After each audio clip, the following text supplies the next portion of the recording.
We are going to talk about a very interesting and obviously very controversial topic, and that pertains to a cipher that was sent by Pakistan's ambassador to the US to his government.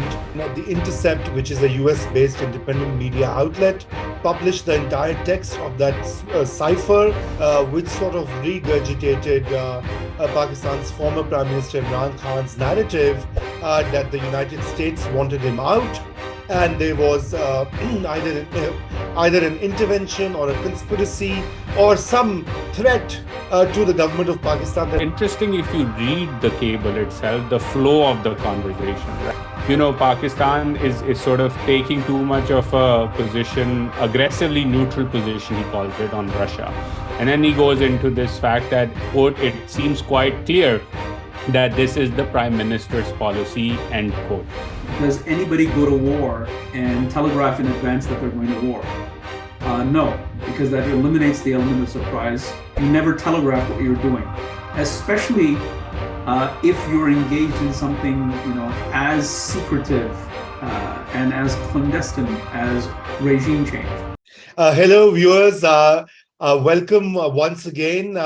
And we are going to talk about a very interesting and obviously very controversial topic, and that pertains to a cipher that was sent by Pakistan's ambassador to the US to his government. That was more than a year ago, which turned out to be this huge controversy, and it refuses to die down. On Wednesday, the controversy took a new turn when The Intercept, which is a US-based independent media outlet, published the entire text of that cipher, which they did acknowledge that they could not authenticate it from any of the sources, but they believed it to be true from their source. And they published it and wrote a longer article which sort of regurgitated Pakistan's former Prime Minister Imran Khan's narrative that the United States wanted him out, and there was either an intervention or a conspiracy or some threat to the government of Pakistan that if Mr. Khan was not ousted from power, there could be consequences for the country. So you all must have seen that, but you can check out that cipher. The link is there. But I'll ask my guests, and let me introduce them. Uzair Yunus, who works at the Atlantic Council, and I'm sure you are familiar with his work and writings, and Mr. Kamran Bokhari at the New Lines Institute in Washington, D.C. I thought both of them are very well informed persons, and let's get their views and reactions to this ongoing saga. So I'll start with you, Uzair. You must have seen the story published in The Intercept, the purported text of that cipher. What's your response to this particular, story and the text? Raza, thanks for having me. I think it's a huge story, and it's going on for over a year and a half now. And finally, we have the text. Again, it is worth saying that The Intercept itself is accepting that they have not been able to verify the authenticity of this text, but we're going with the fact that they are a reliable news organization, and if they're running with it, then they're pretty sure that this is the content of the cipher or the cable itself. Now, it's interesting if you read the cable itself, the flow of the conversation, right? You start with a tense sort of atmosphere where Don Lu, allegedly, according to, this is written by the Pakistani embassy, Asad Majid Khan, the ambassador at that time, that he says that Pakistan is sort of taking too much of a position, aggressively neutral position, he calls it, on Russia. And then he goes into this fact that, quote, it seems quite clear that this is the Prime Minister's policy, end quote. To which Asad Majid tries to say, no, it's actually related to something else. He made a point about this because of a public letter by the European ambassadors.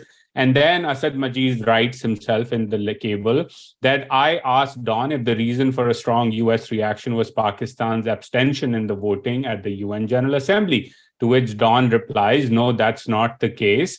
And then he moves on, and this is the operative part of this entire cable. Quote, I think if the no confidence vote against the prime minister succeeds, all will be forgiven in Washington because the Russia visit is being looked at as a decision by the prime minister. Otherwise, I think it will be tough going ahead, end quote. And so I think here it's important to look at the flow of this conversation, right? Both of them are trying to understand each other in terms of where this Russia visit is coming from.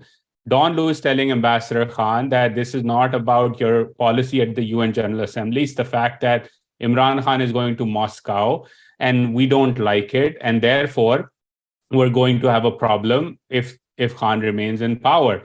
And I think, again, it's important to realize here, this is the key point in this whole conversation, that there's a history here between Imran Khan and the Biden administration. Remember, Joe Biden has not called any Pakistani prime minister since coming to power. And as you know, and Kamran knows more than me, the phone call is very important in Islamabad coming from the US president. He's called a lot of people except the Pakistani prime minister. So I think the operative point over here is the important one. We have the quote, and again, it's important to know this is Asad Majid Khan's reading of this conversation. This is not the US policy maker's view of this conversation. But again, the whole issue was this trip to Moscow on the eve of the invasion. Now, do I think over here that there is a threat or any indication saying remove Imran Khan? I don't read it as that, but I know many people do, and we can discuss about how and why people are seeing it differently. Thank you so much, Uzair. That's a really comprehensive summary of this really sordid affair, if I may call it that.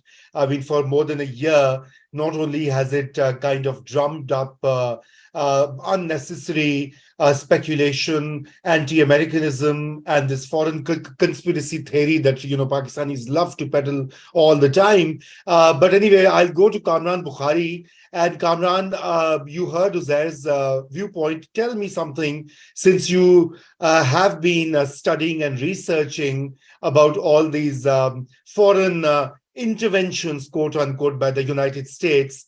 Do they actually, effect a regime change by first telling the ambassador that they're going to do so? Anywhere, any example? Well, that's the point, Raza. So, for example, does anybody go to war and telegraph in advance that they're going to war? No, because that eliminates the element of surprise. You never telegraph what you're doing, especially if you're engaged in something, as secretive and as clandestine as regime change. And if you look at U.S. history, where the United States was locked in a struggle with the Soviet Union for influence in the world, there were coups and there were counter coups. The Soviets would bring communist, Marxist, socialist groups to power, and the United States would try to remove them. So that is the history, and that's long in the past. If we're going to be look at more contemporary cases of regime change, you have the examples of Iraq and Afghanistan, and we all know how very badly that went, and they involved military intervention. So, there's just so much to be said about if the United States, and we can get into why should the United States even have the need to worry about what a particular Pakistani government does, a particular Pakistani prime minister mouths off as his opinion. But it's important to note that the United States, if it was going to engage in such activity, let's for argument's sake, if there's going to be an effort to regime change, assuming there's a need, the Assistant Secretary of State for South and Central Asian Affairs would be the last person to know about that, and this would definitely not be, telegraphed through the Pakistani ambassador, whose job it is to report back to headquarters to say, hey, this is what my latest conversation with, American officials told me. So, this is just preposterous. Now let's talk about whether the U.S. has a need. Why does the U.S. have a need to remove a particular government in Pakistan. What kind of threat is Pakistan, or what kind of threat can Pakistan pose to the United States? And if you look at the timing, the United States is dealing with issues in which Pakistan has no input. Whether it's Russia, whether it's China, the Pakistani state is so fragile politically, economically. It is so dependent on the outside world that it cannot possibly be a threat. And then, Imran Khan himself as prime minister, everybody knows who studies South Asia, Pakistan, everybody knows in Pakistan, who calls the shots. It's the security establishment.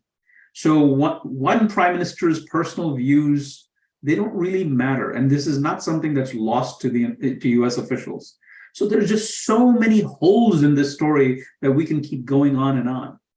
Right. Thank you, Kamran. That's what I just wanted a bit of context for our viewers, that, how frequent, or at least in recent times, it has been that the US has actually intervened. But was there a particular point for the US to, you mentioned the issue of Ukraine, and obviously the US has also shown its concern vis-a-vis India's position on Russia as well. That's all out in the open. But tell me, what were the other reasons that may have caused a bit of disaffection about Imran Khan in Washington, D.C.? Can you throw some light on that? Sure. And again, this is a long history, right? It dates back to the war on terror and American presence in Afghanistan. People can go on WikiLeaks and put in the keyword Imran Khan and, listen to the cables or read the cables about the way Khan would lecture the Americans about the war on terror, right? So the view on Imran Khan being sort of anti-American, maybe if anti-American is too strong of a word, a critic of American war policy and American foreign policy has been well known for decades now, especially during the war in Afghanistan. Built on top of it, obviously, has been the narrative since the fall of Kabul. For example, the prime minister at that time calling Osama bin Laden a martyr on the floor of the parliament. There is also the speech he gave in which he said that Afghans have broken the shackles of slavery right after the fall of Kabul. So I think all of those things where the United States saw in Imran Khan, and again, let me add to this, the Biden administration, a lot of its core foreign policy people, including the president himself, have spent a lot of time looking at Afghanistan and Pakistan from, the Obama administration era. So they have that historical context of Imran Khan as well. So all of that built, this sort of agitation or dislike for Imran Khan. Both Kamran and I live in Washington, D.C., and it was well known that the U.S. foreign policy establishment, especially in the White House, is no fan of Pakistan writ large at this point in time, but in particular Imran Khan. And so I think all of those things sort of are represented in this, in my view at least, undiplomatic language that Don Lu used. Let's be honest about that as well. If I was sort of like thinking about the conduct of Ambassador Asad Majid Khan in that conversation, at least the cable does not show that he was as forceful as perhaps he should have been. And a couple of retired diplomats on the Pakistani side that I've talked with have said off the record as well that if they were in that room, they probably would have stopped the meeting and not continued going on because this is not okay. And I agree with them. So his recommendation at the end of that cable, we should issue a démarche, is also valid and on point and within diplomatic norms as a response. But I think, again, this whole thing goes back to the fact, in my view, and again, in the cable, if you read towards the end, Ambassador Khan is talking about this, the US leadership is not engaging with the highest levels of government in Pakistan, meaning it's still about that phone call. Why did you not call Imran Khan and tell him not to go to Moscow, Mr. Biden? You did not do that, so he went to go see Putin. And I think this was all about that. And in this whole process, this whole equation, this whole meeting, the conversation got wrapped around the political drama in Pakistan, where, again, let's be honest, the military establishment, which played a critical role in bringing Imran Khan to power, played a critical role in ousting him from power as well. Of course, Zaid, I mean, that goes without saying. And I think anyone who knows Pakistan knows who calls the shots, who installs and, then removes prime ministers and, people in power. But aside from that, I mean, you have laid out some of the reasons that the American administrations over time, and in particular Biden administration, have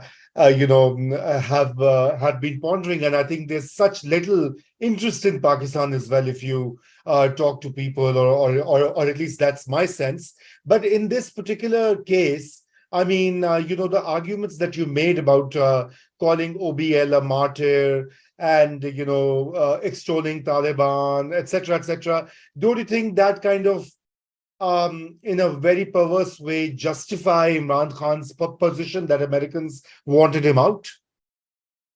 Well, it kind of does, right? If you were to read it like that, of course, they would say, look, here's evidence, right? But again, if you engage in the conversation in Washington, I think somebody from the PTI side on the US tweeted about this as well. How did Don Lu know so early that there was a vote of no confidence coming? Well, number one, it was announced in February 2022. This was coming.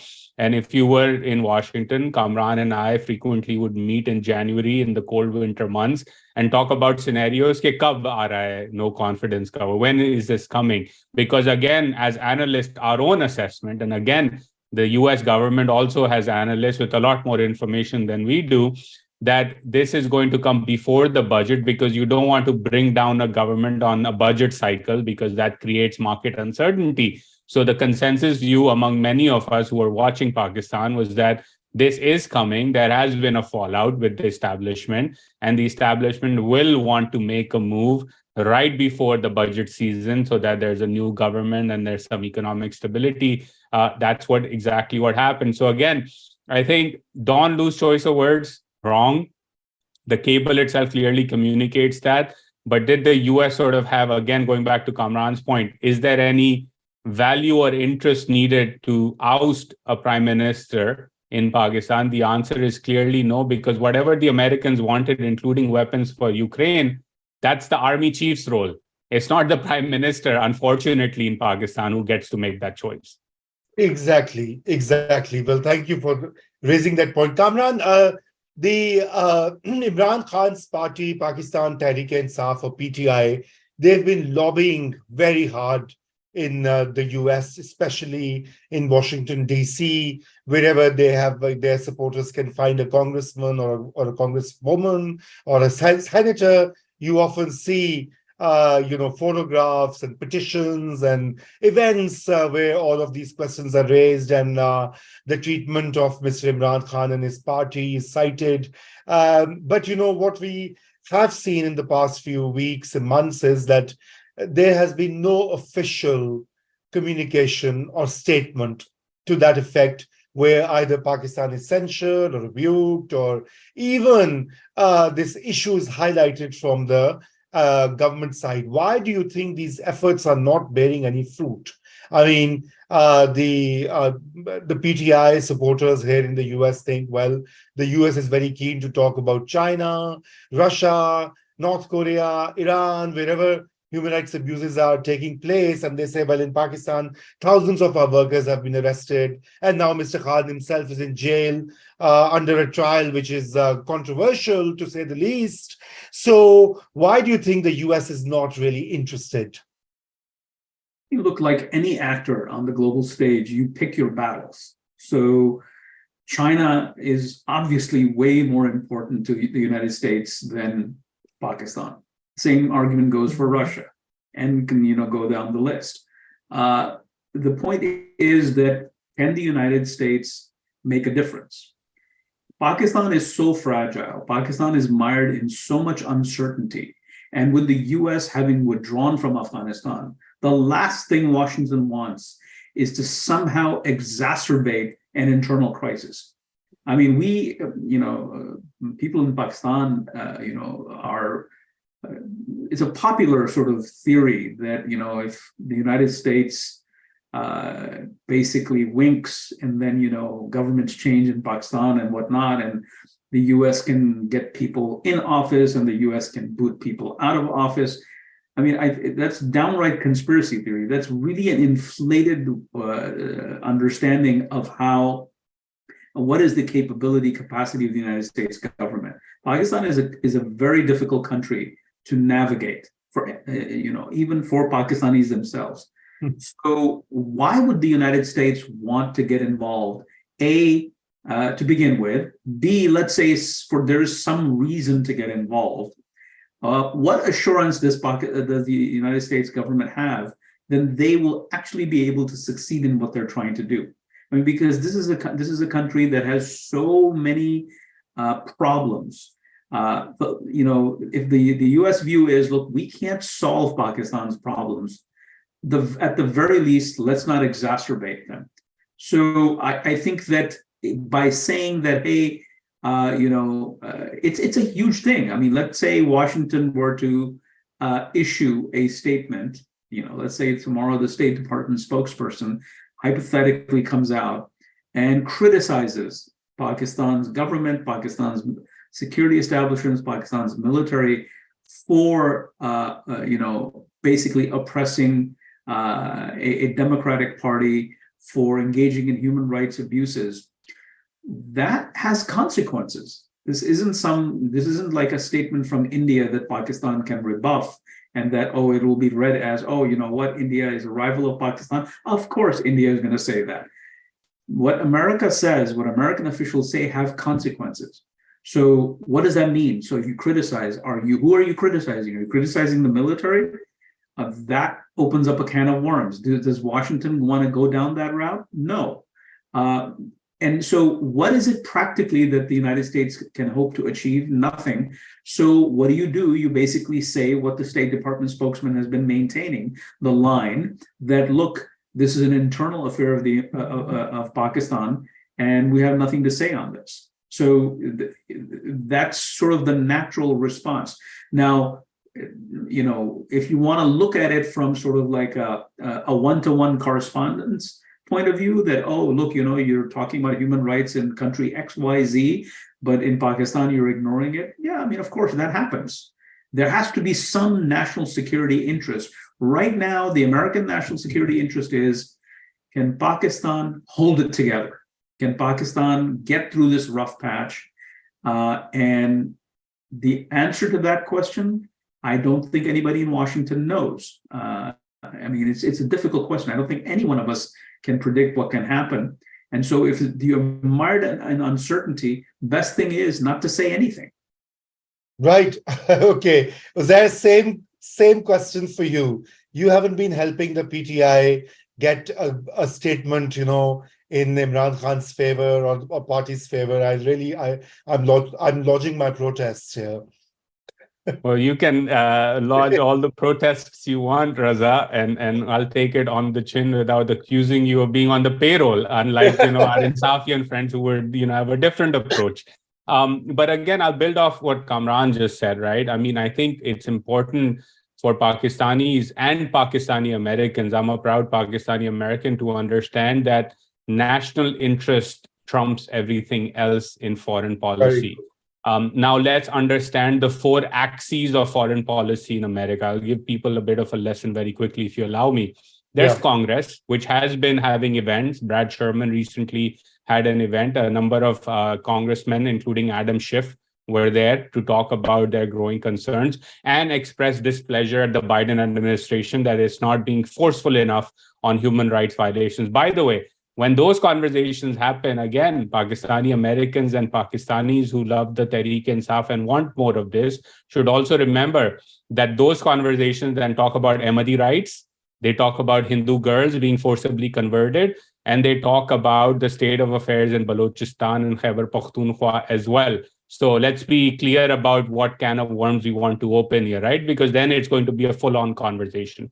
The second axis is the State Department, which has been saying it's an internal matter. Why is this saying it's an internal matter? For reasons Kamran explained, but also the South Asia policy for the Biden administration is in flux, and they've already kind of annoyed Bangladesh a bit. They're trying to bring India closer together, and they want to make sure that they don't do things that accelerate Pakistan's progress towards the Chinese camp or deepens that relationship. So they want to keep that in play. That's the State Department's view.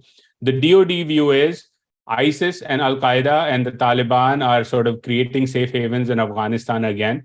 We don't have intel capabilities. Pakistan is being hit by the TTP and ISIS almost every day now. We need to create and have that open channel of communication for intel to understand what's going on. Otherwise, it might spell another 9/11. God forbid that happens, but that's the logic. And secondly, you have the Ukraine relationship with ammunition that is very, very important for the war effort against Russia as well. So that's the angle for the DoD. And the White House is like, don't bring anything to me because the president does not care about Pakistan unless it's something like nuclear missiles have gone missing, right? So the White House says, I don't really care. Maintain status quo, make sure this doesn't become a crisis I have to spend my time on because I'm busy on China and I'm busy on Ukraine. I don't have a lot of time for this Afghanistan, Pakistan nonsense anymore.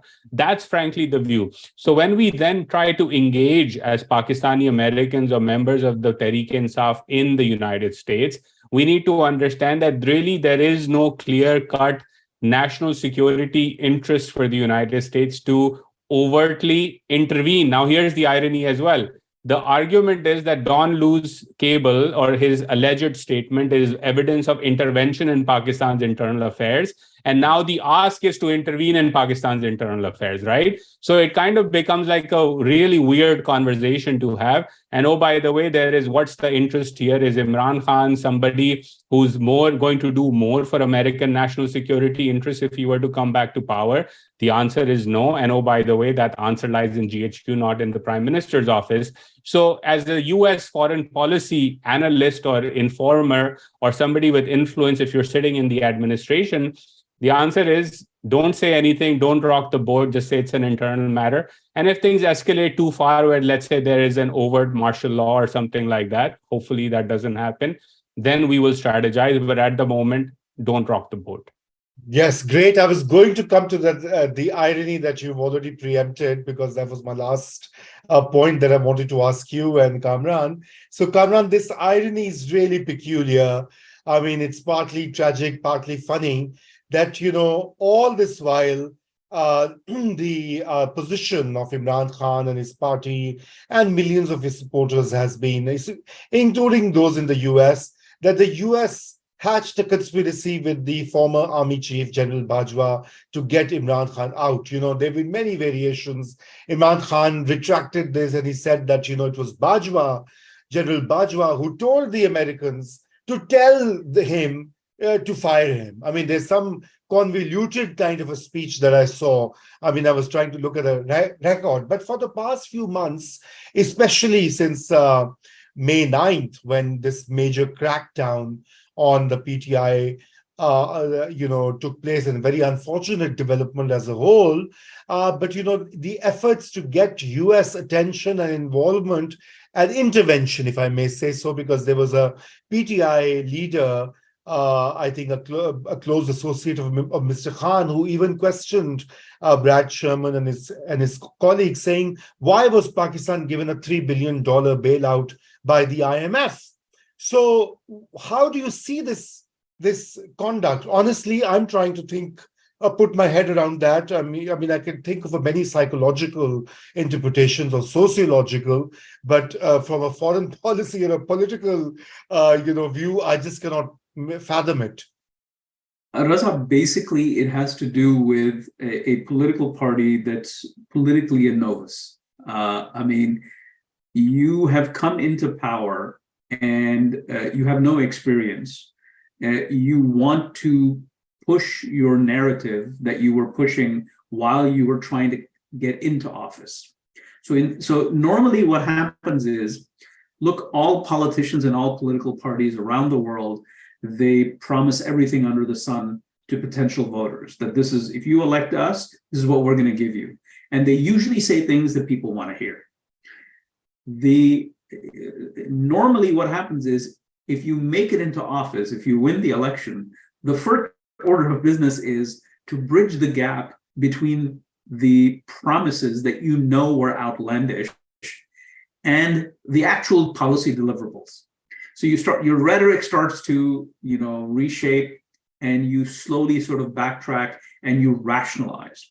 The problem with PTI and Imran Khan, and I mean, PTI is literally Imran Khan, was that he doubled down on as if he was perpetually in opposition, perpetually campaigning, and that filtered into his policy making, that filtered into his decision making, and therefore you create these contradictions.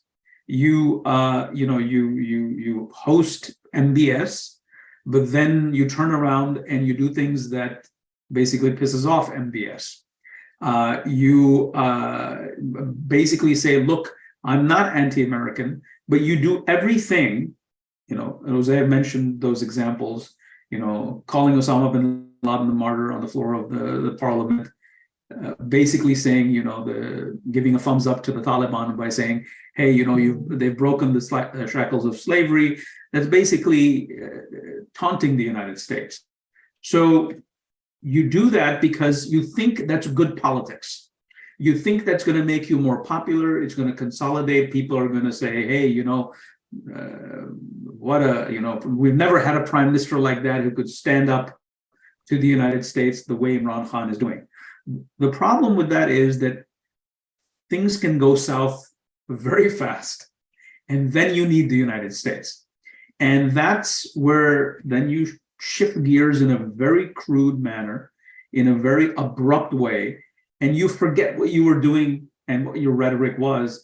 And then you call upon the United States to, hey, you need to intervene, you need to come to my aid now because I'm on the receiving end.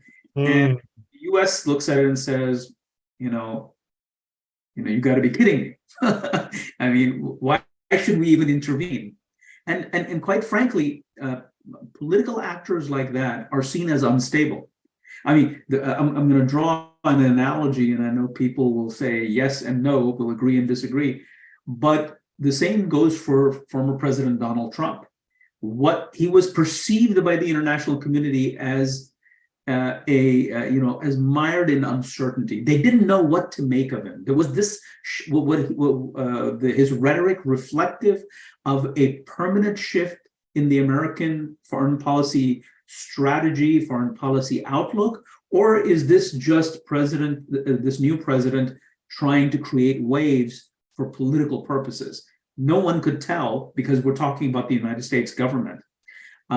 So if that was the case with the US, then looking at Pakistan with all its instability, all its problems, the whole history that Uzair went through, then, if you're the United States, you say, you know what, I'd love to help, but I'm sorry, I can't do much. Right. Thank you so much. But okay, Uzair, one quick comment. What will be the consequence of this leak, quote unquote, assuming this is an authentic cipher, though the Intercept says that they've not been able to authenticate it from either an official source in Pakistan or an official source here in the US.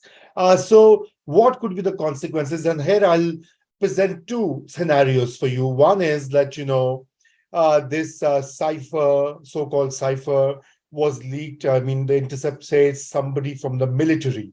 You had a big Twitter conversation on this one, was in the military, is in the military. I mean, that's an unresolved issue. But whosoever did that, did they do a favor to Imran Khan, or will this work against the interests of Mr. Khan and his party?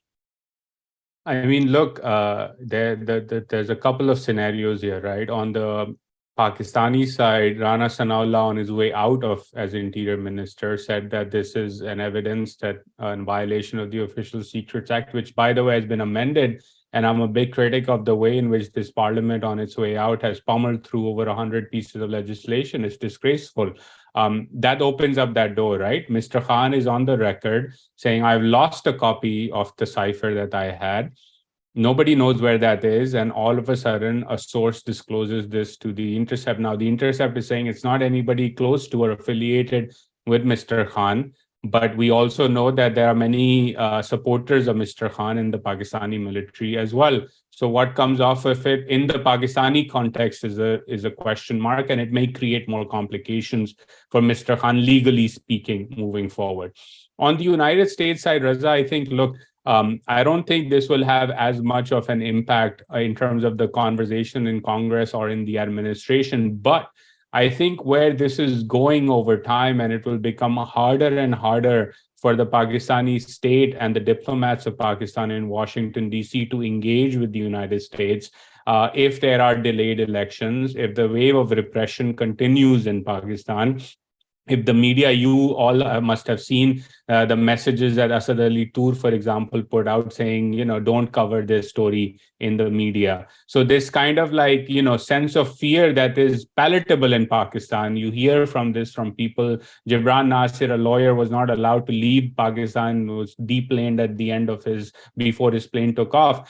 All of that is basically building into a momentum, a snowball effect, where I think the administration sooner rather than later will feel pressured to say more and react a bit more. Now, whether Congress takes the lead in that, my view is Congress might take the lead in that, and then the Biden administration will have to handle the pressure. But I think the more Pakistan backslides, the democratic sort of backsliding accelerates, the more challenging the environment diplomatically will be for Pakistani diplomats in Washington, who then need to engage with the United States and say, look, we're going to have elections, this is not that bad, etc. And I think the momentum clearly, in my mind, signals that there will be more turbulence here and conversations in Washington. Right. That's interesting. Although I personally think that, really the US doesn't really care that much. But yes, it may be, the pressure may mount in weeks to come. Kamran, your quick comment, and then we'll wrap up our discussion. Well, I just want to say, I thought this story died, and apparently not. And so it keeps, getting additional lives, and it's resurrected. And we've gone through so many iterations of this story, and this is the latest one. But what it does show is sort of this inability in Pakistan, and at least in the Pakistani public imagination, to really look at this in the way it should be looked at, and using these kind of stories and these kind of narratives to justify political positions. It's not helping Pakistan. It's not helping, Imran Khan or PTI. I think it's making things worse for everybody across the board, and it's high time that there needs to be, a pullback and say a pause, if not a reset, and say, what are we doing? We keep talking about these things over and over again. There are new twists to the old plot, but we never make a break from the old plot. Yes, so I think Kamran, sorry, I'm interrupting you. Tell me something. Would it have an impact on Pakistan military? Would it mount? Because you see, whosoever has leaked it may have another intention of further embarrassing or exposing, quote unquote, Pakistan military for it, because that's the kind of narrative that Mr. Imran Khan has popularized, that Pakistan's military is a lackey of the US, right? That they can do anything for dollars or arms or whatever. So do you think it's going to have that, because both the places well? So is it going to have that kind of pressure or impact on the army? Is the army going to feel the pressure? Yes. And whether that pressure comes from the US, whether there is an external pressure on the Pakistani army, that's besides the point. The fact that they have this thing that is being leaked and being, revived and resuscitated and repackaged and being portrayed in the media at a time when the military is trying to really crack down hard on PTI and really muzzle its voice. So that basically tells the military that whatever they're doing, it's not really having an effect, and they need to do more. So I fear that their own perceptions, their own threat perceptions, will lead to a greater crackdown And that's where I think it may backfire. And I think that's where Uzair was saying that if the military goes down, further down this dark tunnel and says, hey, we need to tighten the screws even further because this isn't working, then I think they're going to dig themselves in a hole that is going to be very difficult. And that's where I think that US authorities, right now, nobody cares. But if this thing continues at some point, and if it destabilizes Pakistan, and it becomes difficult for the Biden administration, for Congress to ignore what's happening, then the Islamabad and Pindi are going to invite pressure on themselves. Right. Thank you so much for joining me. And I hope viewers, you've got a much deeper and insightful context as to this story and this saga that refuses to die down. Please do share your comments and share this video if you like it. And once again, thank you, Uzair and Kamran, for being with me. Bye.